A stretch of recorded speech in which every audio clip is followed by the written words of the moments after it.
Good morning students. आज की class में हम पढ़ेंगे जो अपने बायोटिक एजेंट्स हैं पॉलिनेशन के, उसी को हम आगे कंटिन्यू रखेंगे। तो पहले थोड़ा सा आइडिया लिया था। बायोटिक एजेंट्स जो होते हैं वो लिविंग एजेंट्स के थ्रू पॉलिनेशन होती है। आज हम इसके कुछ इंपॉर्टेंट एग्जांपल्स देखने वाले हैं। सबसे पहले है that is in case of Salvia. ठीक है, ये जो प्लांट आपको दिख रहा है सामने, ये है साल्विया का, और उसमें एक पॉलिनेशन जो होती है वो इंसेक्ट के द्वारा होती है। और जैसे डायग्राम से आपको समझ आ जाएगा, जैसे ये इसका स्ट्रक्चर है, ये बिलोंग करता है, ये फ्लावर बिलोंग करता है लेबिएटा फैमिली को। लेबिएटा मतलब लिप फॉर्म में। अब इसके दो लिप होते हैं, जैसे आप इसकी शेप देख रहे हैं फ्लावर की, तो इसके जो है वो इस तरह से दो लिप की फॉर्म में अरेंज है। अब इसमें जो इसका एंथर जो पहले वाले इसमें हमने पढ़ा था वीडियो में, जैसे ये एंथर है और ये फिलामेंट है। तो ये वाला जो फ्लावर है इसका एंथर कैसे होता है, ये इसका एक एंथर लोब इसकी ये है और दूसरी इसकी एंथर लोब ये नीचे वाली है, और बीच में ये आपको दिख रहा है ये फिलामेंट है, कनेक्टिव है इन दोनों के बीच का।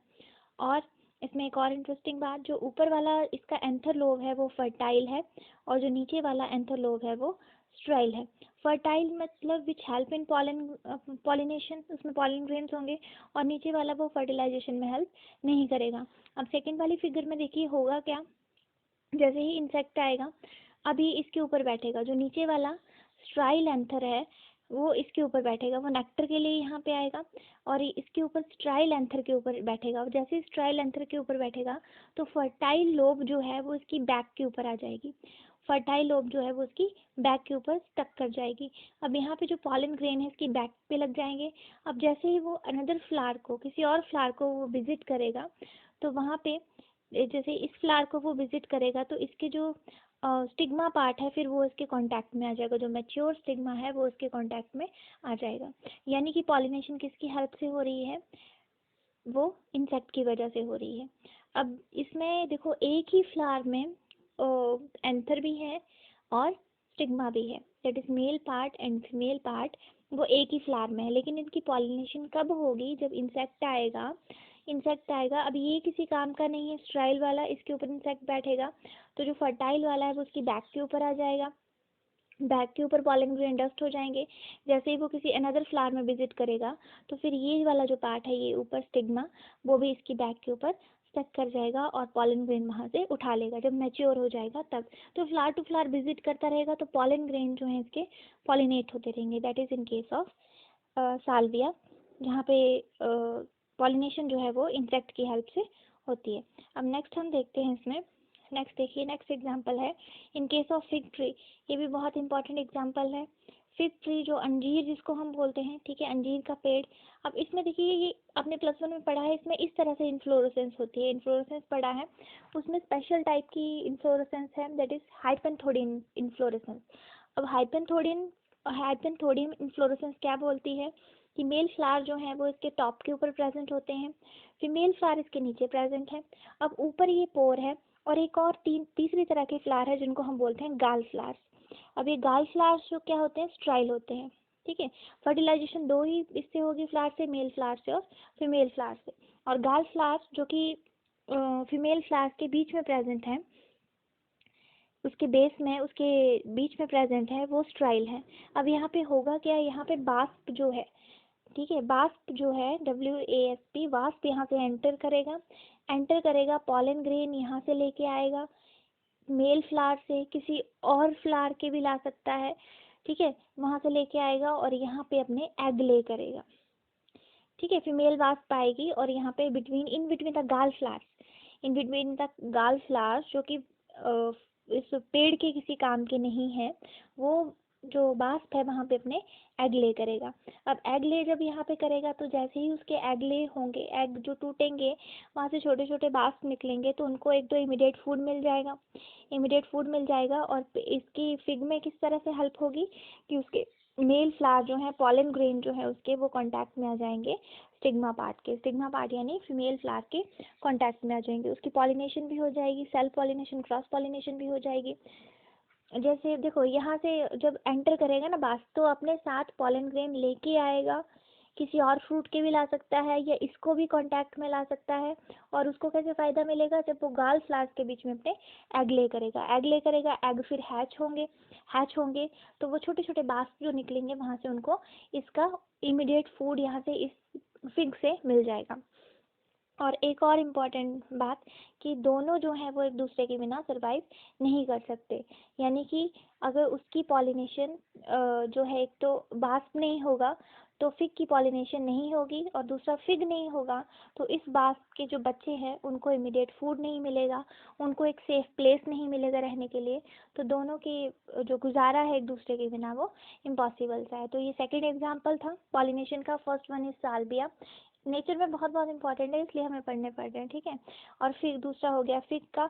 आगे देखिए दो और एग्जांपल है, एक है यूका फ्लावर का और दूसरा है ओफाइरस, जिसको हम ऑर्किड्स भी बोलते हैं। अब यूका फ्लावर में क्या होता है, जैसे मान लो ये यूका फ्लावर का ये स्टिग्मा है, स्टाइल है और ओब्री है। अब जो इसमें मॉथ है, मॉथ का नाम है प्रोनुबा, ये इसका साइंटिफिक नेम है यूकासिला। अब ये क्या करता है, अपने जो एग है वो इसके ओवरी में डिपॉजिट करता है, इसके ओवरी में अपने एग डिपॉजिट करता है।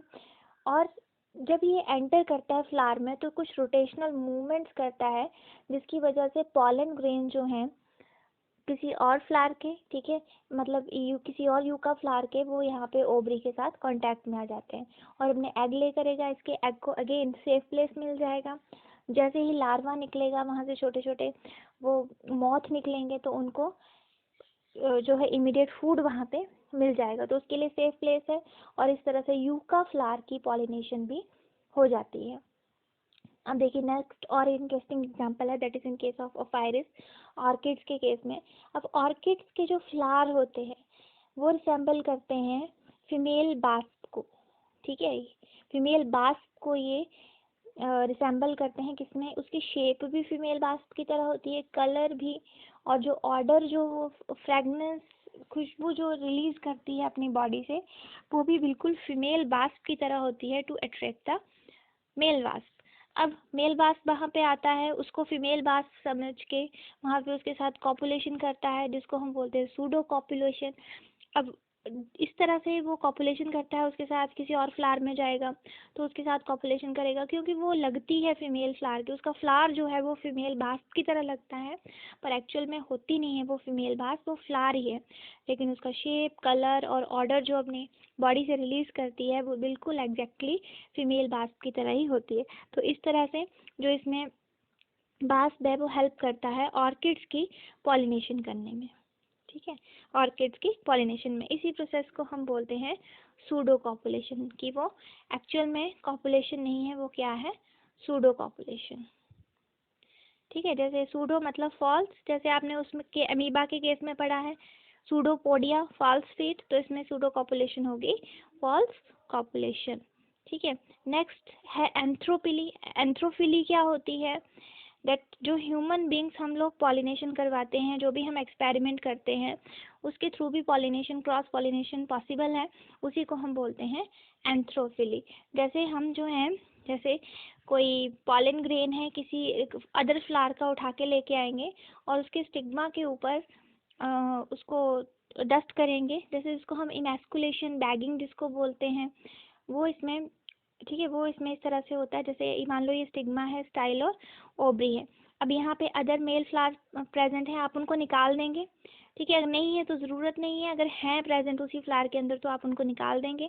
अब यहाँ पे बड़ी ही केयरफुली आप यहाँ पे किसी और फ्लावर के पॉलन ग्रेन इसके ऊपर डस्ट करेंगे, आप देखेंगे कि पॉलिनेशन जो है वो होगी है कि नहीं, फर्टिलाइजेशन होगी है कि नहीं होगी है तो फिर हम इसको कवर कर देंगे। ये ब्रीडिंग एक्सपेरिमेंट हैं जो ह्यूमन बींग्स के थ्रू कैरी आउट किए जाते हैं, इन्हीं को हम बोलते हैं, इसी तरह के एक्सपेरिमेंट्स को हम बोलते हैं एंथ्रोफिली। अब नेक्स्ट देखिए, नेक्स्ट हमें क्या पढ़ना है कि इम्पोर्टेंस ऑफ क्रॉस पॉलिनेशन। अब सेल्फ पॉलिनेशन के कंपैरिजन में इसकी बात करें, सेल्फ पॉलिनेशन और क्रॉस पॉलिनेशन की बात करें तो क्रॉस पॉलिनेशन जो है वो नेचर में ज़्यादा बेटर है। अब क्यों ज़्यादा बेटर है, देखो सबसे पहले हमने ये तो पढ़ लिया है कि सेल्फ पॉलिनेशन क्या होती है और क्रॉस पॉलिनेशन क्या होती है। सेल्फ पॉलिनेशन जो विद इन द एक ही फ्लावर के, एक ही प्लांट के बीच में होती है, प्लांट के बीच में, ठीक है, आउटोगैमी हो, जियोटोनोगैमी, और जो किन्हीं दो डिफरेंट प्लांट्स के बीच में होते हैं उसे हम बोलते हैं क्रॉस पॉलिनेशन। अब नेचर में क्यों ज़रूरी है, और नेचर भी क्रॉस पॉलिनेशन को ही ज़्यादा फेवर करती है रादर देन सेल्फ पॉलिनेशन। क्यों?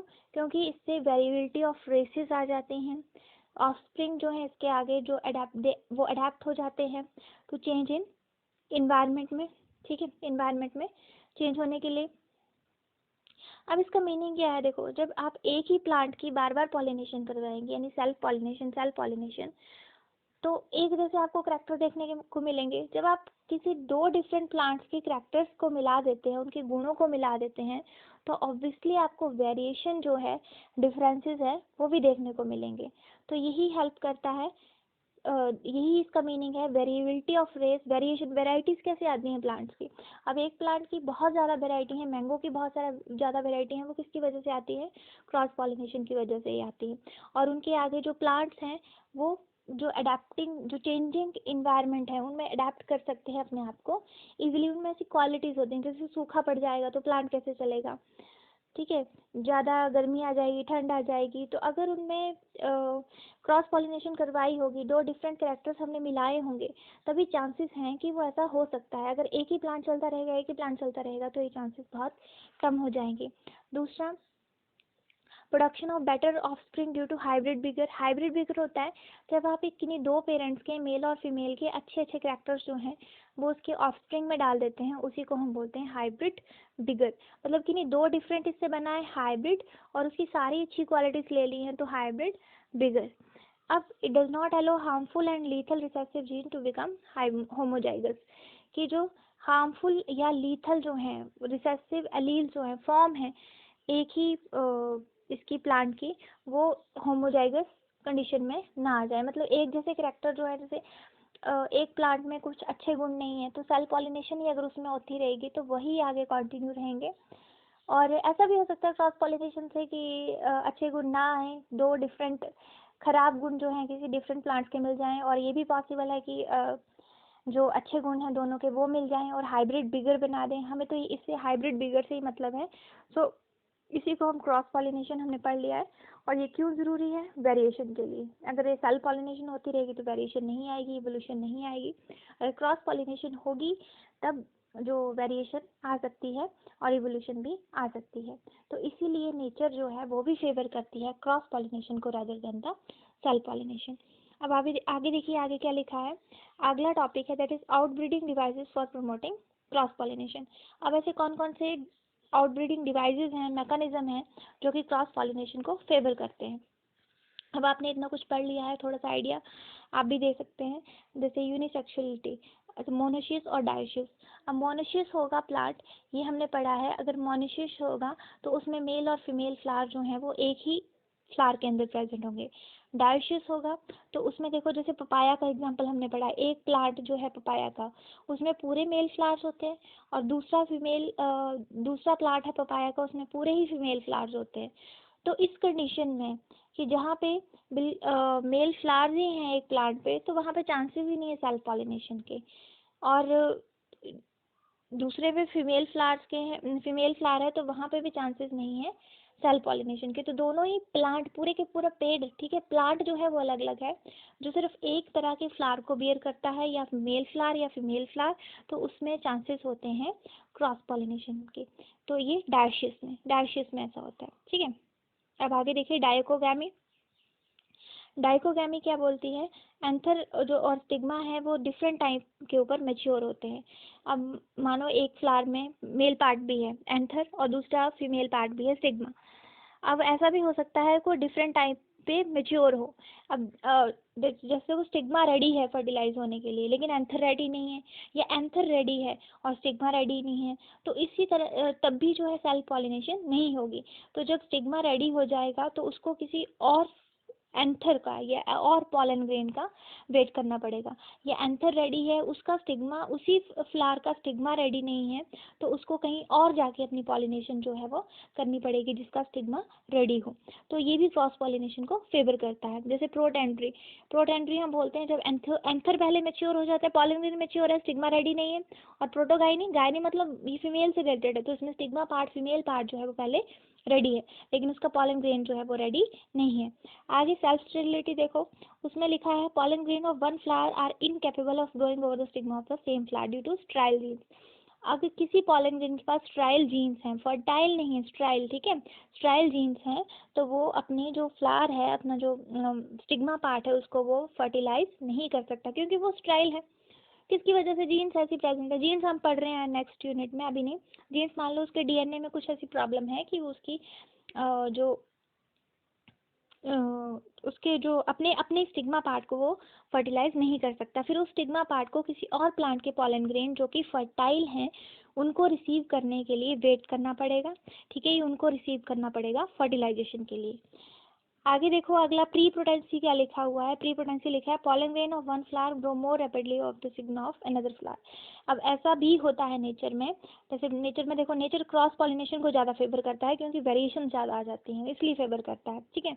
अब इसमें पॉलन ग्रेन जो हैं वो किसी और फ्लावर के हैं, जैसे मान लो ये स्टिग्मा स्टाइल ओवरी है, तो अपने ये उसको कम रिसीव करेगा अपने मेल प्लांट को, और दूसरे जो मेल प्लांट के पॉलन ग्रेन है उनको, उन जो पॉलन ग्रेन है वो और स्टिग्मा के ऊपर जल्दी फर्टिलाइज होंगे, अपनी जो स्टिग्मा पार्ट है उसके ऊपर फर्टिलाइज जल्दी नहीं होंगे। पॉलन इसी कंडीशन को हम बोलते हैं prepotency. Pollen grains of one flower grow more rapidly of this over the stigma of another flower. आगे heterostyly. Heterostyly flowers have different types of heights of style and stamen. Hetero means different, and styly आप length से ले लीजिए। अब ये क्या बोलता है हेटेरोस्टाइली? देखो, इसमें दो तरह के फ्लावर्स होते हैं, पिन फ्लावर, थ्रम फ्लावर्स, इस तरह से फ्लावर्स होते हैं। इसमें देखो, अगर एंथर जो है वो काफ़ी लॉन्ग है और स्टिग्मा पार्ट जो है वो शॉर्ट है तो उसको प्रॉब्लम आएगी, स्टिग्मा को पॉलन ग्रेन रिसीव करने में प्रॉब्लम आएगी। अगर मान लो स्टिग्मा ही काफ़ी लॉन्ग है और एंथर उसके शॉर्ट हैं, तब भी स्टिग्मा को प्रॉब्लम आएगी उसके पॉलन ग्रेन को रिसीव करने के लिए। तो नेचर में बहुत सारे ऐसे एग्जाम्पल हैं जो कि हेटेरोस्टाइली जो कंडीशन है उसको शो करते हैं। अब लास्ट में देखिए हर्कोगैमी। अब हर्कोगैमी बोलती है mechanical devices that prevent self pollination. अब कुछ ऐसे बहुत सारे मैकेनिकल डिवाइसेस हैं, जैसे अभी हमने एग्जांपल लिया साल्विया का, उसमें लीवर मैकेनिज्म है। जब वो स्ट्राइल लोब के ऊपर बैठेगा, ठीक है, जो नीचे वाली लोब है उसको, फ्लावर को कोई मतलब नहीं है स्ट्राइल से, उसको फर्टाइल से मतलब है। नीचे वाली लोब के ऊपर बैठेगा तो उसका जो फर्टाइल पार्ट है, फर्टाइल एंथर है, वो उसके बैक पे आ जाएगा। अब जब तक इंसेक्ट उसको विजिट नहीं करेगा तब तक बड़ा मुश्किल है कि वो पॉलन ग्रेन, उसी के पॉलन ग्रेन उसी फ्लावर के स्टिग्मा के कांटेक्ट में आए। और जैसे पॉलन ग्रेन उसने एक से उठा लिए और वो किसी और दूसरे के ऊपर बैठा तो उसका स्टिग्मा रेडी है, मैच्योर है उसका स्टिग्मा, तो वहाँ पे उसके पॉलन ग्रेन रिसीव हो जाएंगे, वहाँ पे उसके पॉलन ग्रेन रिलीज हो जाएंगे। जैसे देखो और एग्जाम्पल हैं कालमिया का, उसमें स्टिग्मा जो है वो एक्सपोज्ड होते हैं, लेकिन एंथर जो होते हैं वो कोरोला पॉकेट्स के इनसाइड होते हैं। तो स्टिग्मा मजबूर है कि वो किसी और प्लांट का पॉलन ग्रेन्स को रिसीव करे। पेंसी में बात करें तो एंथर एक्सपोज्ड होते हैं, लेकिन स्टिग्मा जो है वो फ्लैप के इनसाइड होता है। तो पॉलन ग्रेन जो है वो अपने, उसको मुश्किल आती है अपने स्टिग्मा को फर्टिलाइज करने के लिए, तो वो किसी उसको कहीं उस क्रॉस पॉलिनेशन के लिए वो उसको यही चीज़ जो क्रॉस पॉलिनेशन को फेवर करता है, यानी पॉलन ग्रेन्स को कहीं और जाना पड़ेगा किसी और के स्टिग्मा को फर्टिलाइज करने के लिए। ठीक है, तो यही था इसमें सारा। एक बार फिर से रिवाइज कर लेते हैं जल्दी से कि आपको बार बार ना देखना पड़े। देखिए, बायोटिक एजेंट्स इन्हीं को आगे हमने कंटिन्यू रखा है। सबसे पहले हमने बेसिक देख लिया था कि क्यों, क्या, किस तरीके से होती है एंथ्रोफिली, चिरेटोफिली, मर्मेकोफिली, ये सारे जो है वो they are technical terms that are used in the biotic agents. अब देखिए, इसका जो बहुत इंपॉर्टेंट एग्जाम्पल है साल्विया। आपने इसको डायग्राम को ध्यान से देखना है, इसमें कोई भी प्रॉब्लम होगी पूछ लेना, वैसे कोई प्रॉब्लम नहीं आएगी, पढ़ लोगे तो और इजीली क्लियर हो जाएगा। ठीक है, तो नेचर ने इसको ऐसा ही बनाया है कि इसकी एक लोब स्ट्राइल है और दूसरी फर्टाइल है। जब तक इसको इंसेक्ट विजिट नहीं करेगा तब तक उसमें क्रॉस पॉलिनेशन नहीं होगी। लीवर मैकेनिज्म इसमें होता है, जैसे ये इसके ऊपर बैठेगा तो वो दूसरा उसके धक्के से उसको फिर जैसे बैलेंस बना के वो पॉलन ग्रेन उसके बैक के ऊपर डस्ट हो जाएंगे, किसी और फ्लावर को विजिट करेगा जिसका स्टिग्मा रेडी है तो वो उसके पॉलन ग्रेन को उठा लेगा, क्योंकि जितनी बार भी वो बैठेगा उसके स्ट्राइल अंतर पे जाके उतनी बार जो उसका फर्टाइल अंतर है वो उसके बैक पे आ जाएगा या स्टिग्मा पार्ट उसके बैक पे आ जाएगा। तो इस तरह से pollen grain that helps in the cross pollination. आगे फिग, इन दोनों जो स्पीसीज हैं इन दोनों का एक दूसरे के बिना संभव नहीं है। फिग ट्री नहीं होगा तो वास्प नहीं होगा, वास्प नहीं होगा तो फिग ट्री नहीं होगा। ठीक है, फिग ट्री अंजीर का पेड़ आपने देखा है, बहुत सारे जीवों के लिए आवास है ये, मतलब एक फिग ट्री होगा तो 25-30 बंदरों के लिए आवास होता है। ठीक है, अंजीर जिसको बोलते हैं। अब इसमें इन्फ्लोरेसेंस पढ़नी है, +1 का रिवाइज करना। हाइपेंथोडियम इन्फ्लोरेसेंस इसमें होती है। अब इसमें मेल फ्लावर, फीमेल फ्लावर और एक गाल फ्लावर्स भी होते हैं। वो किस तरह से अरेंज होते हैं और उनका क्या फंक्शन है? बस वास्प उसमें, जो गाल फ्लावर्स में, उसमें एग ले करता है। वास्प को भी आसानी होगी, उसके बच्चों को फूड मिल गया, और फिग को भी आसानी होगी, that helps in the cross pollination उसकी होगी, सेल्फ पॉलिनेशन होगी। अदरवाइज बड़ा मुश्किल है कि मेल और फीमेल फ्लावर जो है वो एक दूसरे के कांटेक्ट में आएंगे। अब देखो आगे जो एग्जांपल हमने लिया है यूका फ्लावर का। इसमें ये जो मॉथ है, यूका मॉथ, वो अपने एग ले करेगा in the ovary of the yucca flower. अब जैसे ही उसके बच्चे बाहर आएंगे उनको इमीडिएट फूड मिल जाएगा और फ्लावर के क्या हो जाएगी, पॉलिनेशन। अब ऑफाइरिस ऑर्किड्स का, इसमें जो पूरा फीमेल फ्लावर है, जो फ्लावर है ऑर्किड का, वो पूरी तरह से रिसेंबल करता है फीमेल बास्प को। अब मेल बास्प उसकी तरफ अट्रैक्ट होगा, कॉपुलेशन करेगा, मिलेगा कुछ नहीं, और बदले में क्या हो जाएगा, उस प्लांट की पॉलिनेशन हो जाएगी, क्योंकि shape, colour, odour, everything resemble the female wasp. Anthophily जो हम करते हैं, हम अपने इसे एक्सपेरिमेंट से करवाते हैं, ब्रीडिंग एक्सपेरिमेंट से, उसी को हम एंथ्रोफिली बोलते हैं। Pollination done by the human beings. अब आगे देखिए इंपॉर्टेंस है क्रॉस पॉलिनेशन की, ज़्यादा क्रॉस पॉलिनेशन की, क्योंकि वो वेरिएशन में हेल्प करता है, इवोल्यूशन में। अब नेचर में और भी बहुत सारे एग्जांपल आप ले सकते हैं, यहाँ पे थोड़े से एग्जांपल लिखे हैं समझाने के लिए। तो नेचर में भी जो फेवर करती है वो क्रॉस पॉलिनेशन को क्यों करती है, क्योंकि बहुत सारे एग्जांपल मैंने बता दिए। स्टिग्मा मैच्योर है, एंथर मैच्योर नहीं है, एंथर मैच्योर है, स्टिग्मा मैच्योर नहीं है। अब डायोशियस है, जिसमें तो डायोशियस में तो कोई चांस ही नहीं है कि सेल्फ पॉलिनेशन होगा, उसमें होगा ही क्रॉस पॉलिनेशन। अब पॉलन ग्रेन जो है वो खुद के स्ट्राइल जीन्स उसके अंदर होती हैं, तो वो पॉलिनेट नहीं कर पाते, तो स्टिग्मा को अदर पॉलन ग्रेन को रिसीव करना पड़ता है। पॉलन ग्रेन एक फ्लावर जो अपने ही फ्लावर पे उसके ऊपर कम फर्टिलाइज होते हैं, दूसरा फ्लावर हो तो उसके ऊपर जल्दी फर्टिलाइज होते हैं। डिफरेंट लेंथ हैं, स्टाइल्स और स्टेमन की डिफरेंट लेंथ है, तो इसकी वजह से प्रॉब्लम आ जाती है। हर्कोगैमी है, साल्विया का एग्जांपल हमने लिया, उसमें भी क्रॉस पॉलिनेशन मेन है, बिना जो इंसेक्ट है उसके पॉलिनेशन नहीं हो सकता। ठीक है, और भी बहुत सारे एग्जांपल है। इस तरह से एग्जांपल आप बुक से देख सकते हैं। अगर आपको इसका जो मेन टॉपिक है, इसका जो इम्पोर्टेंट टॉपिक है, हमें क्यों पढ़ना है, वो समझ में आ गया, तो आप इसका अपनी मर्जी से लिख सकते हैं। अब कोई भी प्रॉब्लम होगी क्लास तो आप मुझसे पूछ लेंगे। Okay, thank you.